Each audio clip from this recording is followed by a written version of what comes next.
Hello student, यहाँ पे दर्पण क्या है और इसके प्रकार और प्रतिबिंब क्या है और इसके प्रकार के देखते हैं। दर्पण की परिभाषा।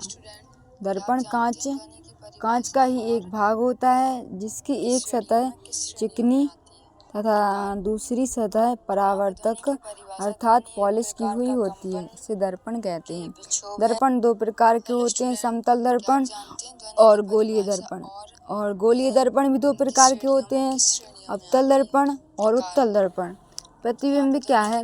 किसी स्रोत से आ रही प्रकाशीय किरणें परावर्तन व अपवर्तन के पश्चात जिस बिंदु पर एक दूसरे को काटती हैं अथवा काटती हुई प्रतीत होती हैं, उस बिंदु को वस्तु का प्रतिबिंब कहते हैं। प्रतिबिंब दो प्रकार के होते हैं, वास्तविक प्रतिबिंब व आभासी प्रतिबिंब।